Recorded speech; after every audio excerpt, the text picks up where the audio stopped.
Mauricio Weibel Barahona es periodista de investigación especializado en temas de derechos humanos, corrupción y economía. Sus artículos fueron publicados en diversos medios internacionales. En 2011 impulsó la creación de la Unión Sudamericana de Corresponsales, entidad de la que fue su primer presidente. Es autor de los libros Asociación Ilícita, Traición a la Patria, Los Niños de la Rebelión y Ni Orden ni Patria. En 2015 recibió el LASA Media Award de la Latin American Studies Association por su aporte al debate sobre América Latina. Y en el Traficantes de Cultura de Radio Touch y Mundo Películas, el periodista Mauricio Weibel, autor de La caída de las AFP, una historia de operaciones ilegales, fraudes y paraísos fiscales, editado por Aguilar. Mauricio, bienvenido, muchísimas gracias por aceptar la invitación a querer conversar de de esta aventura que es meterse en los vericuetos de las AFP. Bueno, sí, la verdad es que son muchos números, es una aventura matemática y administrativa, ¿no? De leyes y eso, pero al final creo que el libro logra hacerse bastante amable para la lectura, que era uno de los objetivos, ¿no? O sea, estas historias que son muy complejas, convertirla en algo que fuera profundamente entendible, leíble para cualquier persona, sepa o no de economía. Y aquí quiero irme a la idea. Y aquí dos preguntas. Uno, en realidad, no, más que dos preguntas, es una gran pregunta. ¿Cómo nace la idea? ¿En qué momento nace la investigación? Porque tenemos, y para quienes verán o nos escucharán a futuro, tenemos al Mauricio Weibel, autor de Traición a la Patria, autor de Los Niños de la Rebelión, autor también de Ni Orden ni Patria, que por alguna razón no tengo ese libro acá, pero debe estar en algún lado. Claro, debe estar precisamente con los fondos de Carabineros. Claro. Vaya a saber dónde. ¿Cómo nace la investigación acerca Bueno, de las AFP? Bueno, tiene dos entradas. La verdad es que el año 2016, 2017, no me acuerdo bien, fue en el verano por ahí, diciembre, enero, no recuerdo bien, me contacta un abogado. Ese abogado me dice, mira, tengo un cliente que quiere hablar contigo. Y nos juntamos en una casa muy elegante y donde una persona que se dedicaba a hacer operaciones de miles de millones de dólares con las AFP, me empieza a contar distintas operaciones ilegales o totalmente o paralegales o al margen de la ley que se estaban realizando a través de los fondos de pensiones, ¿no? Obviamente todo esto bajo estricta reserva. A partir de eso parte esta investigación y en paralelo, mientras estaba yo haciendo la investigación, estaba sucediendo otra cosa por el lado, que es la historia como parte del libro, que es la historia de Alejandra Vidal, que era una ejecutiva de AFP Provida, que estaba a cargo de gestionar las pensiones de invalidez. Y ella había sido capacitada incluso en cómo tenían que negar de forma ilegal, fraudulenta, este tipo de beneficio a los inválidos, ¿ya? Los inválidos, los trabajadores que llegan a invalidez tienen derecho a una pensión que es mucho mayor que la común en la práctica. Y Alejandra se dedica por casi 28 años a este trabajo, hasta que ella sufre una enfermedad que la invalida laboralmente. Y ella intenta obtener su pensión y se encuentra con la misma máquina. Pese a que ella es la encargada de gestionar las pensiones, no logra obtener su propia pensión. Entonces ella abre una negociación con la gerencia de Provida en Santiago, ella era de Tomé, y le dice, mire, yo quiero $1.000.000 a cambio de mi silencio. Esa negociación falla, y bueno, los archivos y las cosas que conocía Alejandra Vidal llegan a la prensa y llegan a mí. Y con esa historia de los inválidos, que es como se le negaron las pensiones a miles de inválidos durante todos estos años, es que parte el libro. De hecho, quiero citar una parte del libro que es el diálogo que tiene Juan Carlos Pizarro de la Fundación Valídame, y que lo citas. Mi representada, Alejandra Vidal, quiere obtener, como citaste hace algunos minutos, quiere obtener su pensión de invalidez y, por cierto, un pago adicional, porque fue obligada durante años a seguir estas órdenes claramente ilegales e inconstitucionales como jefa de beneficios de Provida en Concepción. La declaración lo hace con el representante jurídico de Provida. Y aquí yo quiero irme porque Porque también avanzado el libro, hablas de el cansancio de ella misma, de este tira y afloja que tiene con su empleador o ex empleador. ¿Cuántas veces ocurre este encuentro? Porque en algún momento es como, ¿sabes qué? Me cansé, públicalo, no me interesa. Bueno, más que un encuentro, lo que hay son intercambios de mails, que son los que están en el libro, ¿no? O sea, todo esto está documentado, no es que alguien me contó una historia, todo esto está profundamente documentado, están los mails, están los cursos de capacitación en PPT, en PowerPoint, de cómo tenían que negarle las pensiones a los inválidos, están las evaluaciones que hacían de esto, en fin, están los contratos. Todo esto está profundamente documentado, no hay nada que no esté debidamente acreditado, verificable. Por lo tanto, está toda esa información ahí arriba de la mesa, digamos. Y la verdad es que son 4 o 5 mails, cadenas de mail que se intercambian, donde básicamente lo que le dicen es, mira, ok, estamos dispuestos a negociar, pero bájate un poco en el precio. Y Alejandra Vidal, que llevaba 3 años sin poder jubilarse, obstaculizada por el sistema que ella misma sabía cómo funcionaba porque la habían capacitado para impedir las pensiones, ella decide finalmente hablar. Esa es la historia, ¿no? Y esto estalla de esa forma.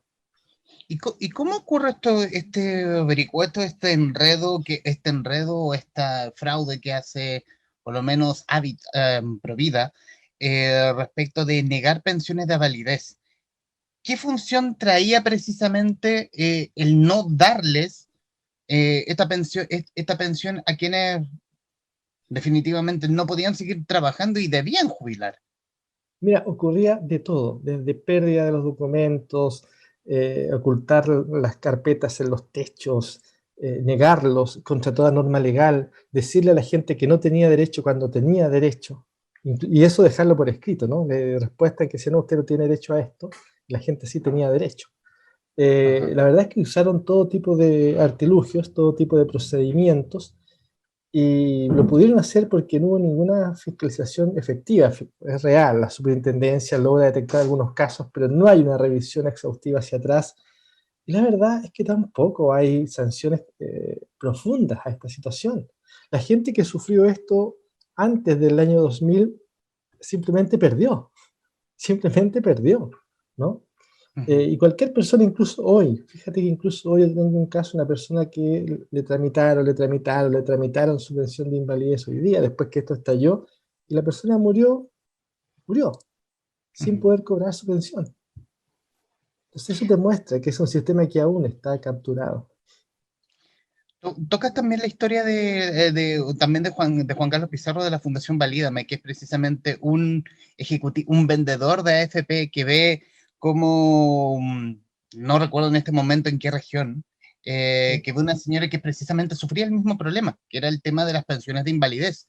Y ahí es el tira y afloja con la comisión técnica que debiera decir, no, esta señora tiene una invalidez parcial, no, esta es una invalidez total, y en el fondo es proteger los propios intereses de las administradoras y de las aseguradoras que deben desembolsar dinero.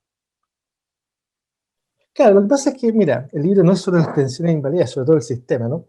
Pero partimos por este punto porque básicamente es muy brutal y es muy gráfico, ¿no? En un país que había hecho de la ayuda a los inválidos, en fin, la Teletón había hecho su orgullo, bueno, las AFP, que eran el pilar del modelo, se dedicaban a estafarlos, Uh-huh. ¿ya?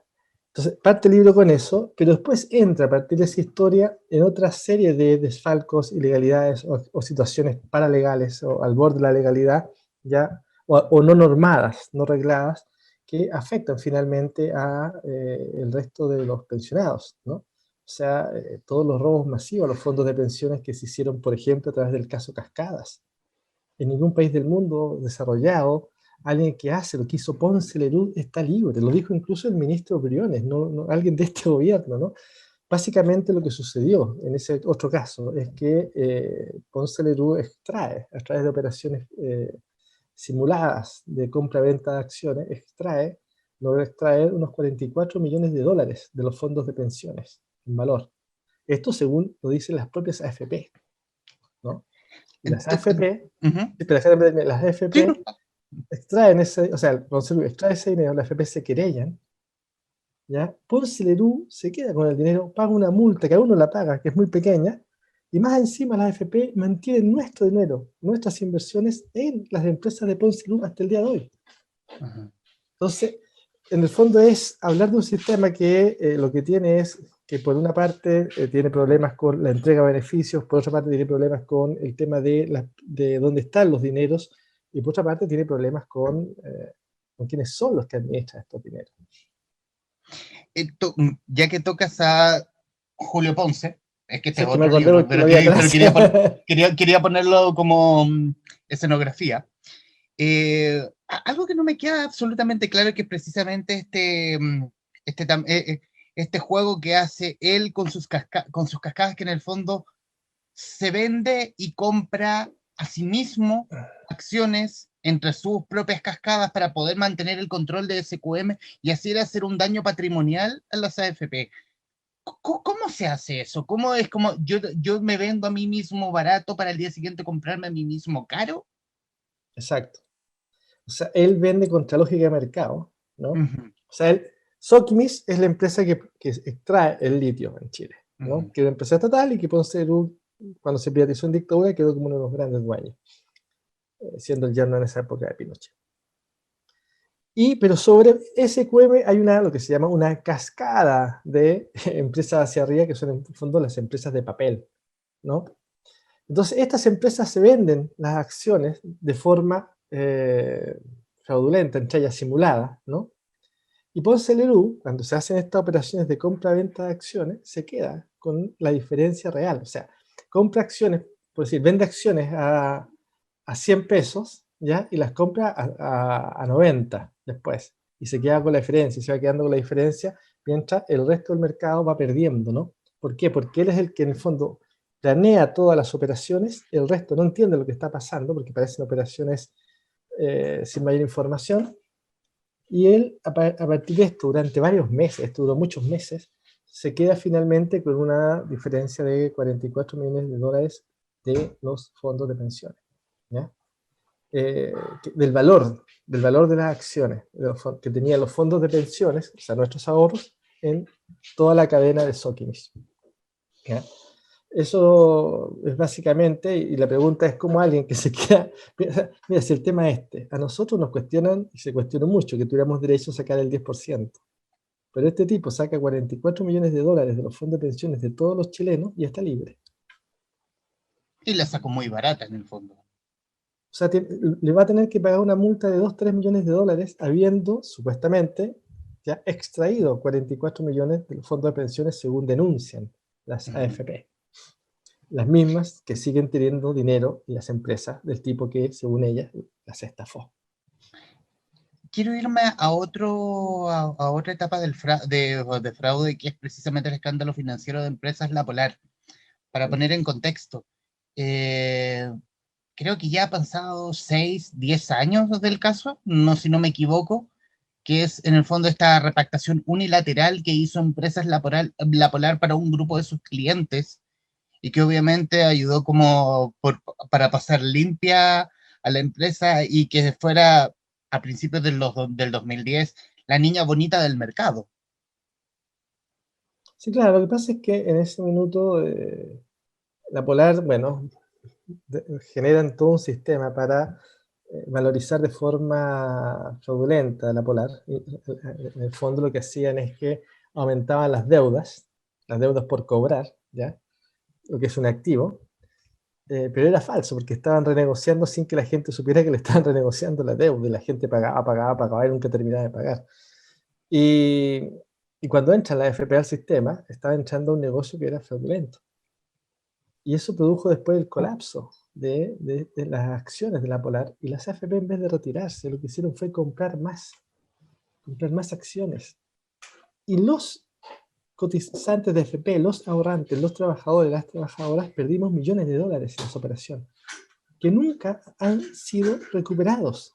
Es que eso es lo brutal, después de años de que ocurrió Sokimich, después de años que ocurrió lo de la Polar, los trabajadores y las trabajadoras no han podido recuperar su dinero.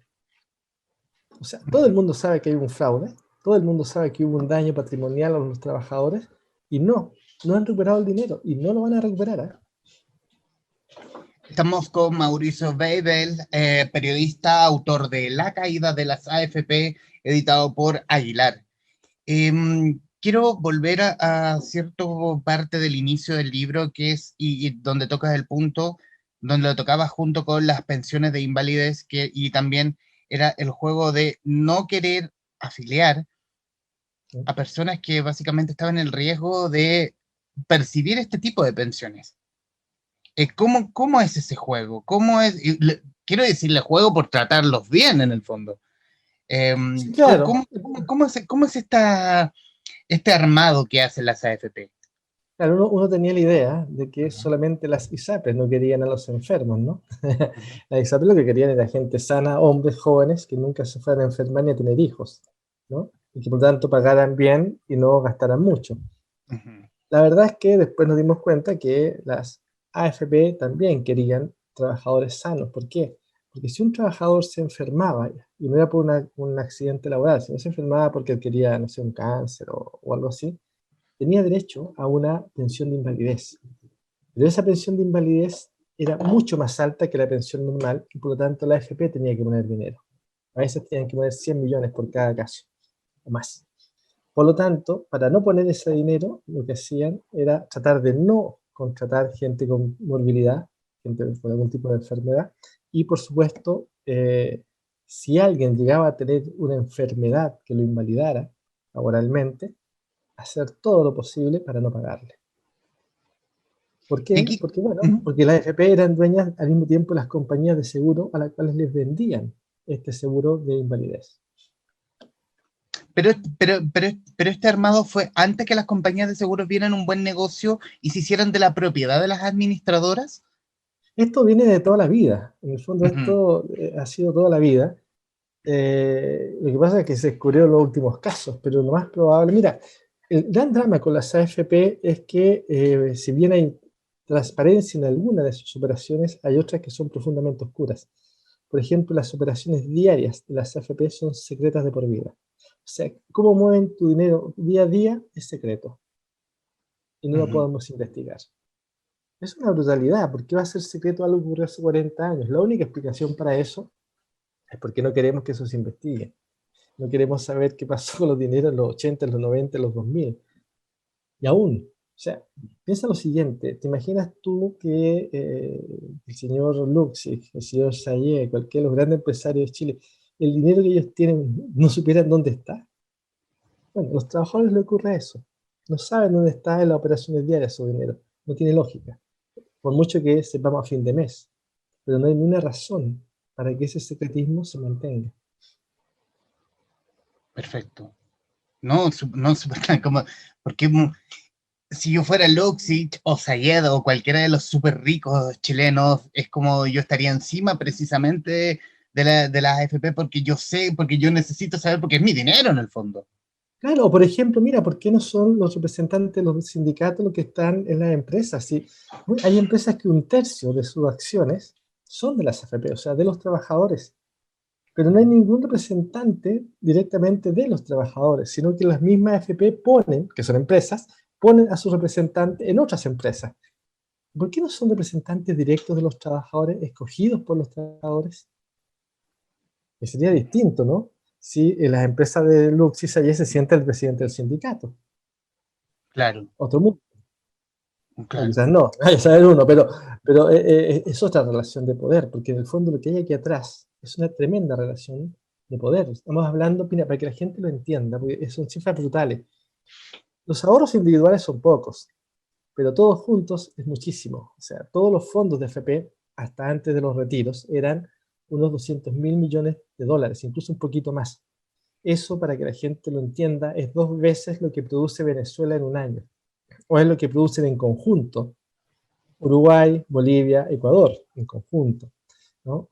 Por lo tanto, es una cantidad gigantesca de dinero. Y ese dinero, los trabajadores no pueden decidir dónde se invierte ni pueden saber día a día dónde está. Eso es brutal.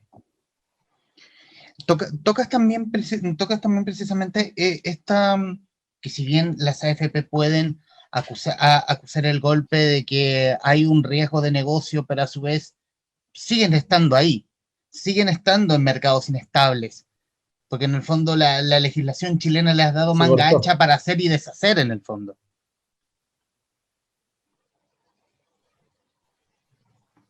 El Lolo se cortó. Oh, se Cuando cortó.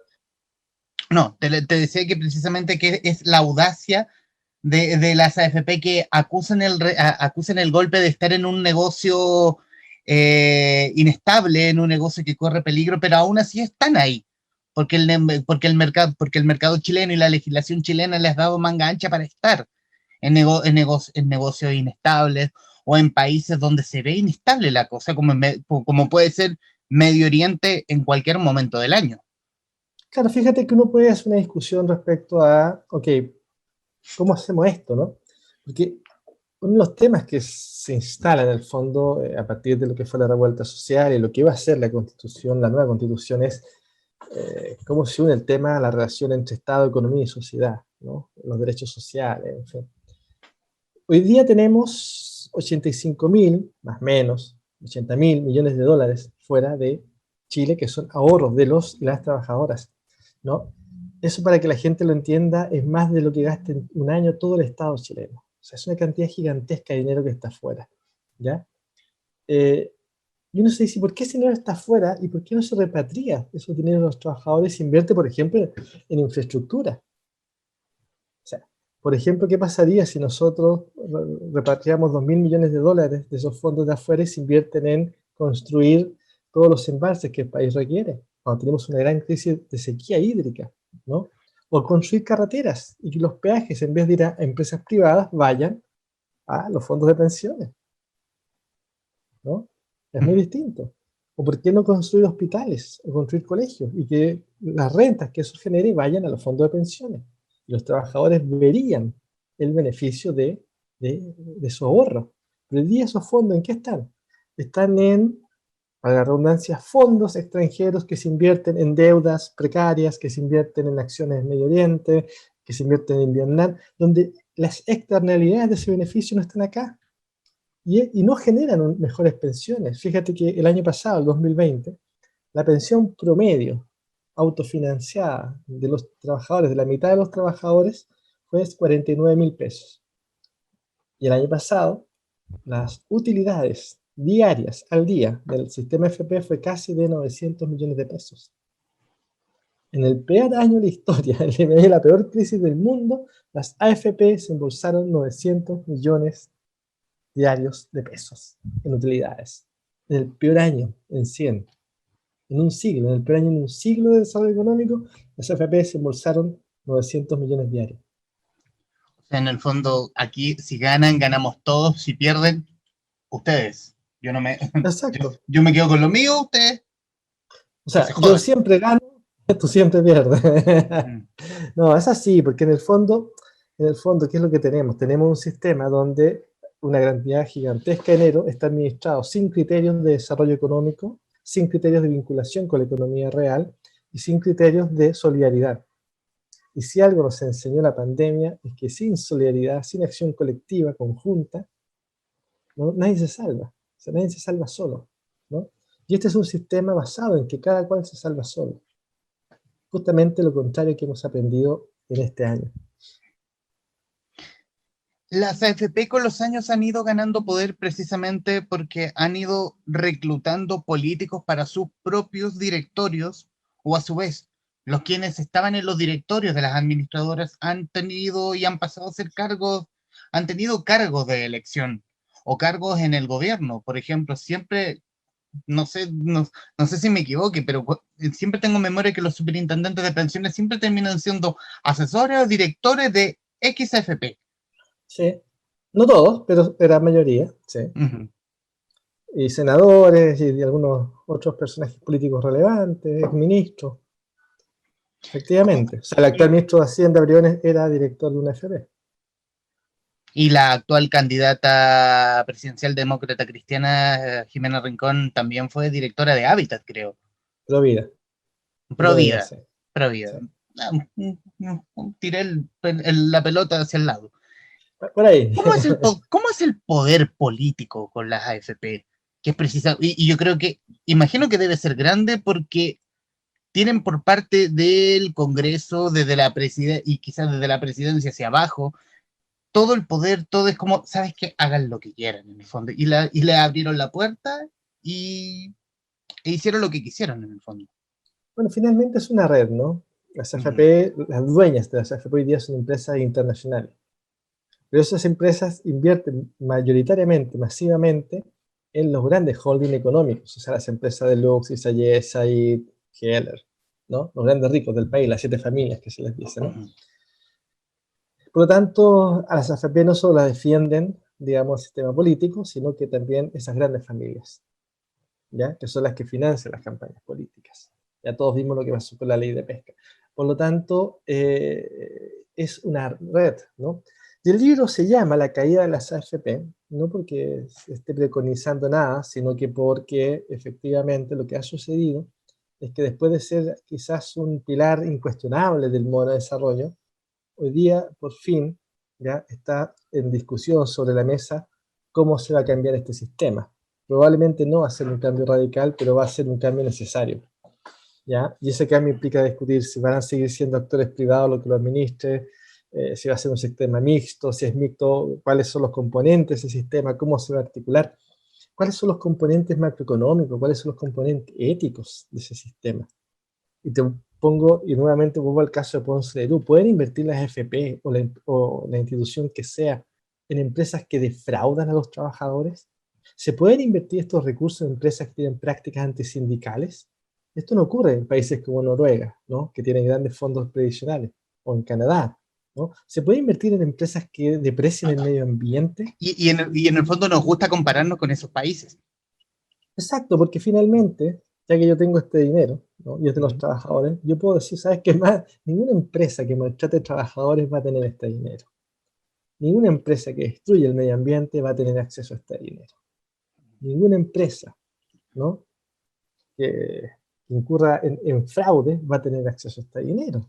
Eso es obvio, ¿no? Y luego va a venir una gran discusión. Lo más probable es que lleguemos a un sistema mixto, ¿no? Donde una parte sea el ahorro individual, pero que además exista un componente solidario importante, ¿no? Todos sabemos que nadie tiene ganado el futuro y que necesitamos del apoyo de todos. Y que luego haya un aporte del Estado para aquellos sectores que son más empobrecidos, que vienen de una situación más precaria, ¿no? Y que, aunque tengan un elemento solidario o que tengan un elemento de ahorro personal, no van a lograr tener una pensión digna y por tanto se requiere que el Estado haga un aporte, ¿no? Porque si no hacemos eso, lo que vamos a tener, sobre todo después de los retiros, es una vejez profundamente precaria para millones de chilenos, ¿no? Digo después de los retiros porque finalmente entre los dos retiros y el seguro de cesantía, los trabajadores, las trabajadoras de Chile han puesto unos 35.000 millones de dólares para paliar la crisis. Esta crisis la pagamos los trabajadores con nuestros ahorros. Entonces, eso va a tener efectos en el futuro brutales. Pero Mauricio, de cualquier forma, con retiro o sin retiro, el resultado, pienso yo, que sigue siendo el mismo. Sigue, el trabajador va a tener una pensión escuálida, y citando obviamente a la Fundación Sol, que siempre es Sí, que es nuestro barómetro, el mío también. La diferencia entre el retiro y sin el retiro es básicamente 10.000 pesos, no es nada. exacto. Saben, probablemente son más, son 20, 30, pero no es brutal. Pero de todas formas, lo que estoy diciendo es que el Estado ha puesto 5.000 millones de dólares más para la crisis, los trabajadores pusieron 35.000 y la empresa, bien, gracias, ¿no? Entonces, esta crisis es una Y las cosa muy empresas inmoral, así. hay una parte muy inmoral que tiene que ver con que la crisis la han solventado mayoritariamente y exclusivamente los y las trabajadoras. Más allá de que la gente haya logrado pagar deuda y logrado parar la olla, en fin, pero aquí lo que hubo fue meterle la mano al bolsillo a los trabajadores. Esa fue la forma de enfrentar la crisis. Ningún tipo de apoyo masivo, significativo, relevante desde el Estado. El apoyo desde el Estado es menor. O sea, ¿por qué no se endeudó el Estado? No se endeudó, ¿sabes por qué? Porque las empresas privadas están masivamente endeudadas. Y si el Estado se endeuda, sube el riesgo país. Si sube el riesgo país, esas empresas tienen que pagar más. Entonces, para que las empresas no paguen un poquito más, que se jodan los trabajadores. Pero en estricto rigor, el Estado se endeudó con el Banco Interamericano. No se ha visto ese dinero en el fondo, pero se endeudó al menos. No, pero estamos hablando de márgenes, o sea, estos 30.000 millones podían ser o del Estado o podían ser de los trabajadores, salían de los Ujú. trabajadores. Ah, O sea, perfecto. las magnitudes son Ujú. otras, o sea, las magnitudes son otras. Fíjate que, o sea, por ejemplo, nos vamos a gastar 2.000 millones de dólares en compra de armas en los próximos 3 años. En este contexto vamos a gastar 2.000 millones en compra de armas, en serio.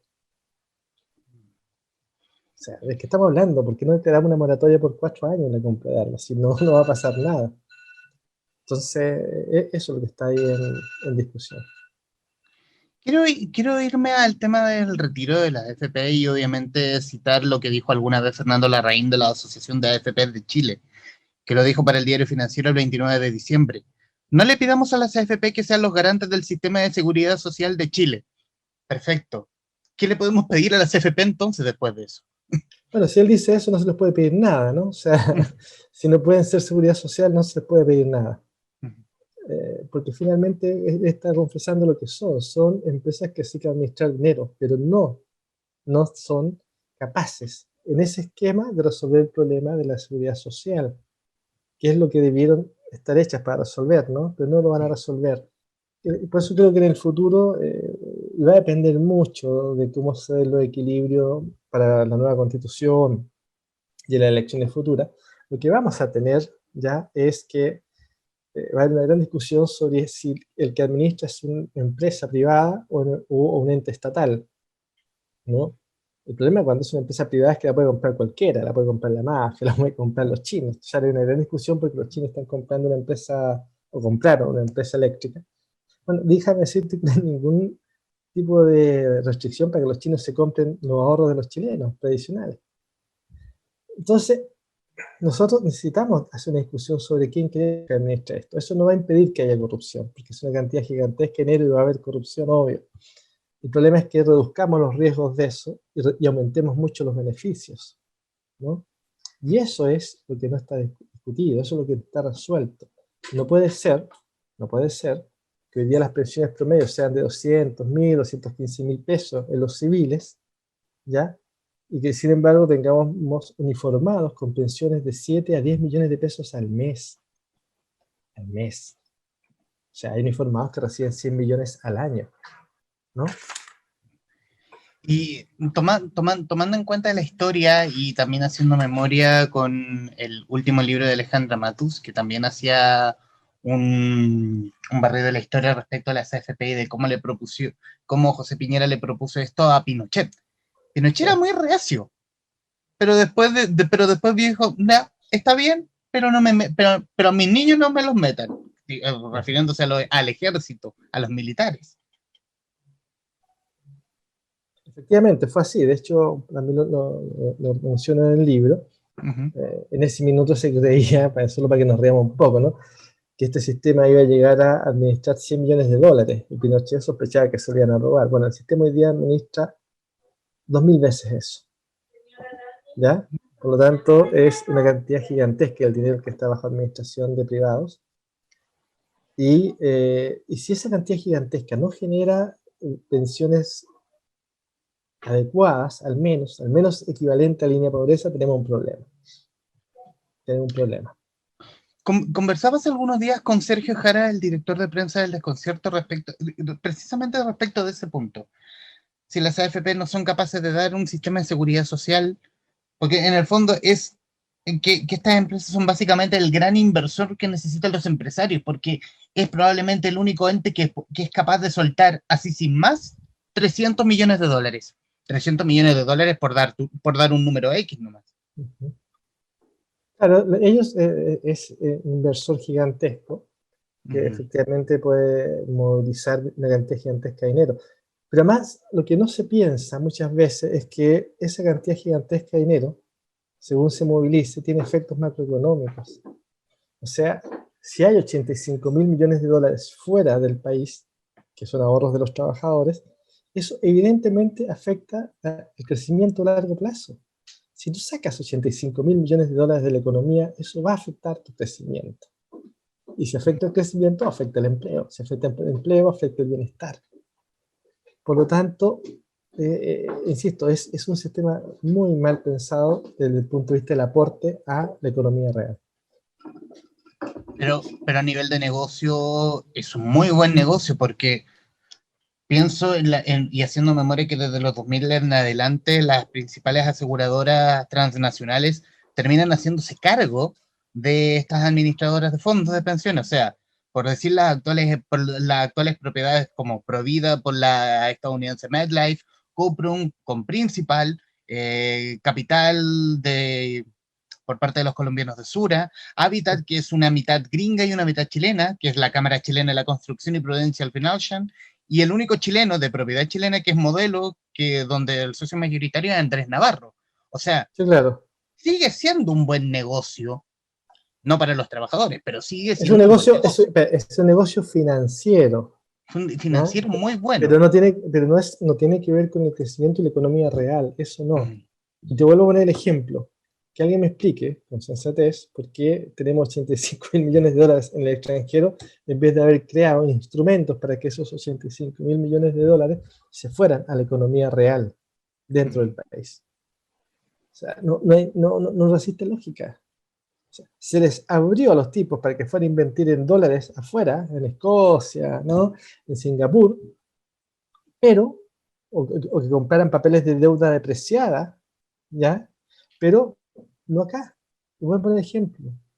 Por qué en vez de estar financiando con 2.000 millones de dólares, por ejemplo, en deudas precarias en el extranjero, nos metemos eso en construir embalses, en construir carreteras? Que no tiene lógica. Mauricio, y en los minutos que nos quedan, ¿es calculable el daño patrimonial de las pensiones actuales y de las futuras? Yo creo que, como dijo la misma comisión investigadora de la Cámara de Diputados, es incalculable. O sea, el daño solo en lo que tiene que ver con los inválidos es incalculable. Y creo que el daño que se le hizo, por ejemplo, a la gente que se obligó a pasar del antiguo al nuevo sistema también es incalculable. Todos conocemos algún abuelo, algún padre que lo obligaban a pasarse al sistema antiguo al nuevo y que en vez de salir con una jubilación de 700.000, 800.000 pesos, terminó con una jubilación de 150.000, 200.000 pesos. Todos conocemos esos casos, ¿no? Por tanto, creo que el daño a las personas es brutal. Es brutal, porque no es un daño finalmente solo económico, es que es un daño en la vida, es un daño en la posibilidad de vivir de forma plena, de vivir de forma alegre, de vivir con dignidad. Ese es el daño, no es un tema económico, ¿no? Es un daño moral, sobre todo, creo yo. Mauricio, y saliéndonos solo un poco del libro, si se puede hablar de futuro a raíz de la pandemia, eh, sobre todo en este 2021, ¿qué se viene? ¿Hay algo preparado? ¿Hay algo en mente al menos? Ah, tú dices como un nuevo libro. En un nuevo libro, yo sé que las investigaciones de Mauricio Weibel son más bien de largo aliento y que cualquier mención puede ser alerta de mufa. Porque No, pero mira, hay un libro que está ahí en barbecho, empezando a gestarse, pero es mala suerte contarlo antes, así que no lo va a contar. Pero es un libro que le tengo harto cariño, pero todavía creo que falta madurar algunas cosas, así que no tiene mucho sentido contarlo ahora. Pero sí, hay algo que está ahí caminando. bueno, y al final creo y siento que la caída de la CFP es precisamente la gran promesa que dio Sebastián Piñera de que al 2020 uno podría jubilarse con el 80-90% cien de la cien pensión y por ciento claramente no se cumplió. No, claro, eso es lo que dijeron, ¿no? Que en el 2020 los chilenos se iban a poder jubilar con el mismo sueldo. Eso no Uh-huh. existe, eso es mentira. O sea, en Eh, el fondo, todos los chilenos sosteníamos con las patas el Mercedes-Benz de José Piñera. no solo el de él, digamos, ¿no? Varios más, pero en fin, efectivamente, o sea, este sistema sirvió, ya sirvió, sirve para enriquecer a quienes trabajan en la economía financiera, a los grandes grupos económicos, pero no ha servido ni para fortalecer la economía real, ni para generar pensiones dignas, ¿no? Por lo tanto, ese es el gran punto, ¿ya? Y creo que lo que vamos a discutir ahora en la Constitución no es solo el sistema, o sea, creo que los chilenos tenemos una oportunidad única, es la primera Constitución paritaria en la historia, y la primera Constitución paritaria con escaños para los pueblos originarios. Por lo tanto, es una Constitución que en la historia va a ser mirada muchas veces, porque esto es inédito. Pero además es una Constitución que vamos a discutir en un minuto en que, por una parte, el mundo no puede seguir desarrollándose como lo ha hecho hasta ahora, y están todos los países organizándose en torno al tema ambiental, donde el mundo se da cuenta que no puede seguir en la misma depredación del medio ambiente porque está el tema del COVID, donde además la pobreza no puede ser mantenida. O sea, hay todo el escándalo que hay hoy día con el tema de que los países más pobres no van a tener vacunas en un buen tiempo, ¿no? Por lo tanto, nosotros no solo vamos a ir a discutir nuestros derechos, sino vamos a ir a discutir una nueva humanidad. Y esa es la importancia, creo yo, de esta Constitución. Es una Constitución que se discute en un minuto en que Chile, pero también América Latina y el mundo, se enfrentan a la necesidad de replantearse el desarrollo. Bueno, y ahora sí, para quienes nos están viendo, nos verán o nos escucharán, bueno, y citando obviamente un comercial de una AFP, Mauricio Weibel me explicó y entendí. Mira, no, absolutamente en serio, recomendadísimo, absolutamente está La caída de las AFP, una historia de operaciones ilegales, fraudes y paraísos fiscales, obviamente explicado en fácil para que cualquiera de nosotros lo pueda entender y que obviamente esté consciente de lo que ha ocurrido, lo que está ocurriendo y lo que va a ocurrir en el país, y sobre todo lo que va a ocurrir respecto a nuestras pensiones futuras. Y no tengo nada más que decir, Mauricio Weibel, el periodista en conversación con la guarida de los traficantes de cultura. Mauricio, muchísimas gracias. No, gracias a ustedes, nada, pues, ojalá que nos veamos pronto ya sin COVID. Habrá la oportunidad de hacerlo. Y para quienes nos están viendo y escuchando, gracias y nos vemos en otra ocasión.